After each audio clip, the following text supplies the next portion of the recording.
যোৱা ইংৰাজী 31 অক্টোবৰ তাৰিখে কেন্দ্ৰীয় যোগাযোগ ব্যুৰো আৰু ডিব্ৰুগড় ক্ষেত্ৰ প্ৰচাৰ কাৰ্যালয়ৰ সহযোগত দূৰদৰ্শন কেন্দ্ৰ ডিব্ৰুগড়ৰ কাৰ্যালয়ত স্বচ্ছ ভাৰত অভিযান বিষয়ক কৰ্মশালাৰ আয়োজন কৰা হয়। উক্ত অনুষ্ঠানত ক্ষেত্ৰ প্ৰচাৰ বিষয়া নৱাল কিশোৰ প্ৰসাদ, ফিল্ড পাব্লিচিটি এছিষ্টেণ্ট SK দেউৰীৰ লগতে দূৰদৰ্শন কেন্দ্ৰ ডিব্ৰুগড়ৰ অনুষ্ঠান কাৰ্যবাহী বিষয়া মিনতী বৰা, বাতৰি সম্পাদক সুবিনা ৰয়ৰ লগতে আন বিষয়াসকল আৰু সমূহ কৰ্মচাৰীবৃন্দ উপস্থিত থাকে। আজি মেইন সভাখনৰ যিটো মূল বিষয়বস্তু এইটো থুলমূলকৈ বুজাই দিবলৈ মই আমাৰ ফিল্ড পাব্লিচিটি অফিচাৰ নৱাল কিশোৰ ছাৰক মই रिक्वेस्ट करिसो प्लीज। तो हम लोग आज इस दिन आपके साथ ये एक छोटा सा कार्यक्रम आयोजित किया है स्वच्छता के ऊपर। थोड़ी हम बात करेंगे इसके ऊपर, स्वच्छता के ऊपर। स्वच्छता क्या है जैसा कि हम सभी जानते हैं, लेकिन फिर भी एक उसी जो बातें, पुरानी बातें हैं जो उनको फिर से रिटरेट करेंगे, कुछ नया भी सीखेंगे।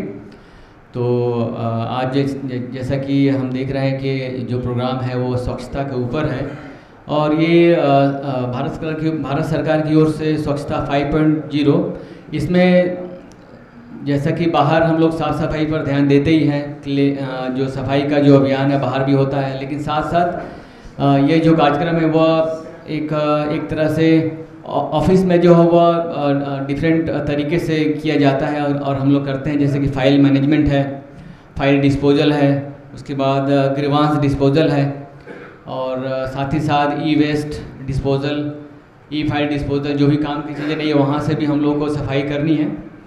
तो ये ऑफिशियल प्रोसीजर हो गया। और जो बाहर है उसमें आपका जो अपने आसपास सफाई रखना, अपने कॉलोनी ऑफिसेस की भी सफाई करना, तो ये कार्यक्रम उसके ऊपर ही है। और साथ ही साथ जैसा कि अभी जो रिसेंटली कार्यक्रम हुआ है, एक मीटिंग में जो भारत सरकार की तरफ से किया गया था, उसमें सरकार का उद्देश्य है कि कैसे इसको फिर से और भी इसको आगे ले जाएं।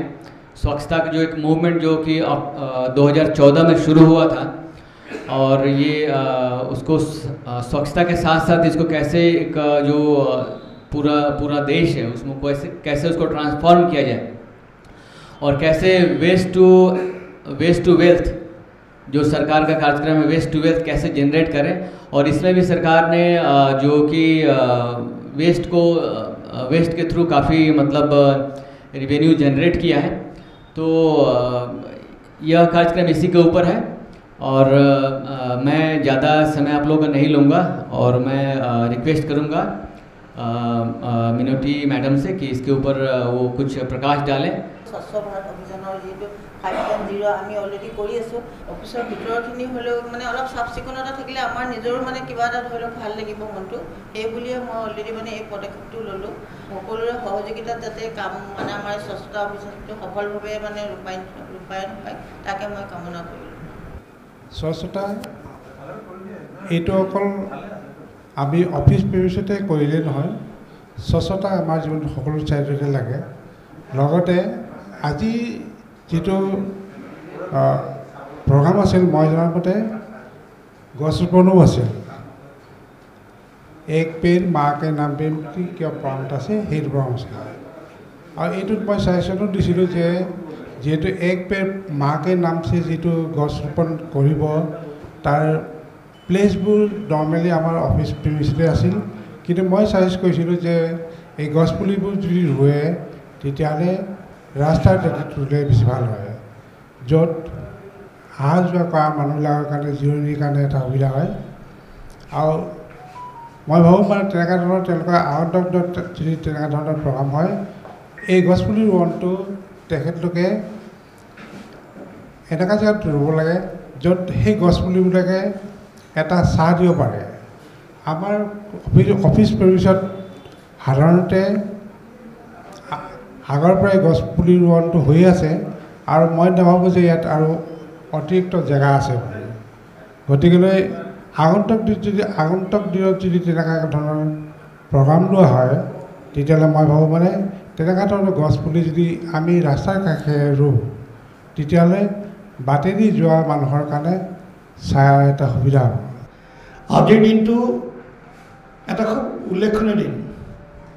প্ৰথম আজিৰ দিনটো এটা অস্পিচিয়াছ দিন, কাৰণ আজি আমি নেশ্যনেল ইণ্টিগ্ৰিটি ডে, আমাৰ ৰাষ্ট্ৰীয় একতা দিৱস, আজি এই দিনটো আমি উদযাপন কৰিছোঁ। আৰু এই দিনটোতে আজি স্বচ্ছতা হি সেৱা আপোনালোকে আজি এই কাৰ্যসূচীটো ৰূপায়ণ কৰিছে। গতিকে এটা ভাল দিনত এটা ভাল কাম লোৱা হৈছে হাতত। প্ৰথমতে ৰাষ্ট্ৰীয় একতা দিৱস আমি যিটো আমি নেশ্যনেল ইউনিটি ডে, এই দিনটো আমাৰ সকলোৰে মাজত সদ্ভাৱনা, আমাৰ সমাজৰ আমি সকলোৱে যাতে সদ্ভাৱনা বৰ্তাই ৰাখোঁ, ইজনে সিজনক আমি সন্মান কৰোঁ, ইজনে সিজনক আমি প্ৰেম ভাতৃত্ববোধৰ বাণী যাতে প্ৰচাৰ কৰোঁ, আমাৰ সমন্বয় সংহতি যাতে আমি বজাই ৰাখিব পাৰোঁ, এই দিনটোৰ মূল উদ্দেশ্য সেয়ে। কাৰণ আমি সকলোৰে মাজত এটা সমন্বয় সংহতি ভাতৃত্ববোধ আৰু একতাৰ আমি ভাৱেৰে আমি থাকিব লাগে। সেই ভাৱটো আজিৰ দিনটোত বিশেষকৈ মানুহৰ মাজত উজাগৰ কৰিবলৈ কাৰণে আজি এই দিনটো উদযাপন কৰা হয় ৰাষ্ট্ৰীয়ভাৱে। আৰু দ্বিতীয়তে স্বচ্ছতা হি সেৱা। স্বচ্ছতা হি সেৱা, আমি সেৱাৰ মনোভাৱেৰে আমি স্বচ্ছতাক আমি ৰূপায়ণ কৰিব লাগে। সেৱাৰ মনোভাৱেৰে যদি সেৱাৰ মনোভাৱেৰে আমি কামখিনি কৰোঁ, সকলো কাম আমি ভাবোঁ খুব সুচাৰুৰূপে নিয়াৰিকৈ, কাৰণ মনত এটা সেৱাৰ ভাৱ লৈ কৰিছোঁ নহয়। সেৱাৰ ভাৱেৰে যেতিয়া কাম এটা কৰিম, তেতিয়া কামটো নিশ্চয়কৈ ভালকৈ হ'ব, সুচাৰুৰূপে হ'ব। গতিকে চৰকাৰে, কেন্দ্ৰীয় চৰকাৰে এটা খুব ভাল চিন্তাৰে এনেকুৱা এটা কাৰ্যসূচী আমাৰ গোটেই দেশবাসীৰ মাজত এটা মানে ভাৱ উদ্বুদ্ধ কৰিব, মই কৈছোঁ উদ্বুদ্ধ কৰিব বিচাৰিছে, এটা জনজাগৰণ সৃষ্টি কৰিব বিচাৰিছে যে গোটেই সমাজখন তোমালোকে পৰিষ্কাৰ পৰিচ্ছন্ন কৰি ৰাখা। আমাৰ দেশ, আমাৰ ছ'চাইটিৰ মাজত আমি যদি পৰিষ্কাৰ পৰিচ্ছন্ন হৈ থাকিবলৈ আমি শিকোঁ, আমাৰ চৌপাশ আমি যদি পৰিষ্কাৰ কৰি ৰাখিব বিচাৰোঁ, আমি ৰাখিব পাৰোঁ, তেতিয়া সমাজখন অট'মেটিকলি আমাৰ মন, অট'মেটিকলি আমাৰ শান্তিত আমি থাকিব পাৰিম। এটা সুৰুচিপূৰ্ণ ভাৱেৰে আমি থাকি আমি সমাজখনক আমি ভাবোঁ যে আমি জাতিষ্কাৰ কৰি গঢ়ি তুলিব পাৰিম। সেই ভাৱেৰে আজি এই কাৰ্যসূচী আমাৰ চৰকাৰে কৰিছে। আৰু সেই কাৰ্যসূচী ৰূপায়ণৰ ক্ষেত্ৰত আমাৰ এই ডিপাৰ্টমেণ্ট, আমাৰ স্পেচিয়েল চেণ্ট্ৰেল ব্যুৰ অফ কমিউনিকেশ্যনে ফিল্ড অফিচ ডিব্ৰুগড়ে যিটো কৰিছে, আৰু আমাৰ দূৰদৰ্শন কেন্দ্ৰ ডিব্ৰুগড়ে যিটো আমি সহযোগিতা কৰিছোঁ, আমাৰ সেই মনোভাৱেৰে আমি কামখিনি কৰিব লাগিব। সেৱাৰ মনোভাৱেৰে, মানে পৰিষ্কাৰ পৰিচ্ছন্নতাই মানে আচলতে সেৱা। যেতিয়া এটা টাইমত যেতিয়া আমাৰ দেশ স্বাধীন হৈছিল, তাৰ পিছত যে ইণ্ডিয়াৰ ভিতৰত যিকেইটা বিভিন্ন আমি জানো যে প্ৰিন্সলি ষ্টেটছ আছিল, সেই প্ৰিন্সলি ষ্টেটটা বেলেগ হ'বলৈ বিচাৰিছিলে। সেই টাইমতে চৰ্দাৰ বল্লভ ভাই ষ্টেট ৰিঅৰ্গেনাইজেশ্যন এটা এক্ট আনে আৰু কাউন্সিল কোলাবৰেট কৰি পিনে এই বিভিন্ন ৰাজ্যবিলাকক একেলগতে আনি পিনি আজি যিটো আমি ইণ্ডিয়া দেখি আছোঁ, সেইটো বৰ্তমান গঢ়ি তোলে। সেইকাৰণে এই আইৰণ মেনৰ যিটো কণ্ট্ৰিবিউশ্যন আমাৰ দেশৰ কাৰণে, সেইটো ইমেন্স। আৰু যদি আমি অসমৰ কথা কওঁ, এনেকুৱা এটা মানুহ অসমতো আছিলে যিটো হ'ল জুবিন গাৰ্গ। জুবিন দাৰ যিটো ৰোল আছিলে, মানে তেখেতে কোনো জাতি দেখা নাছিলে, কোনো ধৰ্ম দেখা নাছিলে। তেখেতে কৈছিলে মই মুক্ত আৰু মই কঞ্চনজংঘা।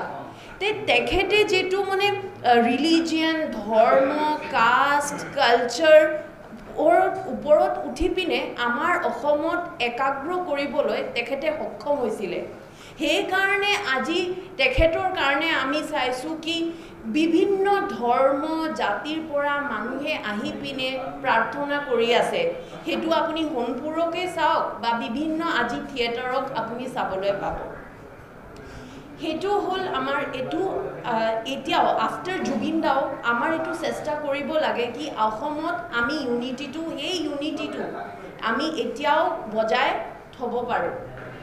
আৰু স্বচ্ছ ভাৰতৰ কথা, আজি আমাৰ চৰকাৰে চবেই স্বচ্ছ ভাৰতৰ কেম্পেইন আমি চলাই আছোঁ। স্বচ্ছ ভাৰতত আমি চবেই এজ অফিচ প্ৰেমাইচেছত চাফ চিকুণ কৰোঁ, তাৰপিছত পাব্লিক প্লেচেছো চাফ চিকুণ কৰোঁ। আমি জেনেৰেলি কি চাওঁ কি চাফ চিকুণ আমি কৰোঁ, বাট আমি যেতিয়া ছাপ'জ ক'ৰবাত গৈ আছোঁ, কোনো ৰেপাৰ হওক বা কোনো এটা আইটেম হওক, এনেকৈ আনকনচিয়াছলি পেলাই দিওঁ।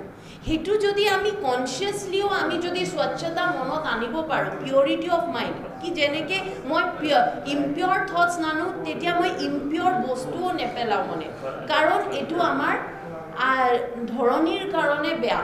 সেইটো ডিছপ'জেবল নহয় সেইটো ভাবি পিনে যদি আমি গোটেইকেইটা আমাৰ যিবিলাক একশ্যনছবিলাক আমি কনচিয়াছলি লওঁ তেতিয়াহ'লে আমি লিটাৰিংটোও কম কৰিম মানে বস্তু পেলোৱাটোও কম কৰিম তেতিয়াহ'লে কি হ'ব অট'মেটিকেলি যে মানে গণ্ডগীটো কম হ'ব মানে আৰু চাফ চিকুণ হৈ থাকোঁতে বহুতে মানে হেল্প হ'ব এইটো সেইটো যদি আমি পালন কৰিব পাৰোঁ স্বচ্ছতাৰ বিষয়ত specially in our mind consciously সেইটো এটা ডাঙৰ এটা ষ্টেপ হ'ব টুৱাৰ্ডছ স্বচ্ছ Bharat towards India becoming a developed nation by 2047 উক্ত অনুষ্ঠানতে এক পেৰ মাকে নাম শীৰ্ষক কাৰ্যসূচীৰ অধীনত বৃক্ষৰোপণ কাৰ্যসূচী হাতত লোৱা হয় এই কাৰ্যসূচীত স্বেচ্ছাসেৱী সংস্থা চিকুনৰ প্ৰতিষ্ঠাপক পূৰ্ণানন্দ ভৰালীয়ে অংশগ্ৰহণ কৰে